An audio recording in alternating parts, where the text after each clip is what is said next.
Here is a summary of the video. സമുദ്രത്തെക്കുറിച്ചുള്ള അവിശ്വസനീയമായ കാര്യങ്ങളാണ് ഈ വീഡിയോ വിശദീകരിക്കുന്നത്. കടലിനടിയിലേക്ക് 20 മീറ്റർ താഴ്ചയിൽ നാം സമുദ്രത്തിന്റെ ആകെ ആഴത്തിന്റെ വെറും 2% മാത്രമാണ് എത്തുന്നത്. 200 മീറ്ററിലെത്തുമ്പോൾ അത് ട്വൈലൈറ്റ് സോൺ ആണ്. ഇവിടെ സൂര്യപ്രകാശം മങ്ങാൻ തുടങ്ങുന്നു. ഇവിടെയാണ് ഷാർക്കുകളും തിമിംഗലങ്ങളും ജീവിക്കുന്നത്. കൂടാതെ ഈ ആഴത്തിൽ ജീവിക്കുന്ന പല ജീവികൾക്കും ഇരുട്ടിൽ പ്രകാശിക്കാനുള്ള കഴിവുണ്ട്. ഇതിനെ ബയോലുമിനസൻസ് എന്ന് വിളിക്കുന്നു.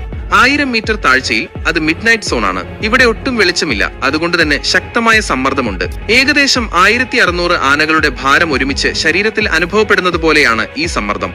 എന്നിട്ടും ഇവിടെ ഭീമാകാരമായ സ്ക്വിഡ് പോലുള്ള ജീവികൾ ജീവിക്കുന്നു. 4000 മീറ്റർ താഴ്ചയിൽ അത് അബിസ് ആണ്. ഇവിടെയാണ് ടൈറ്റാനിക് കപ്പലിന്റെ അവശിഷ്ടങ്ങൾ കാണപ്പെടുന്നത്. 2012-ൽ പ്രശസ്ത സിനിമാ സംവിധായകൻ ജെയിംസ് കാമറൂൺ ഈ ആഴങ്ങളിലേക്ക് ഒറ്റയ്ക്ക് യാത്ര ചെയ്തു.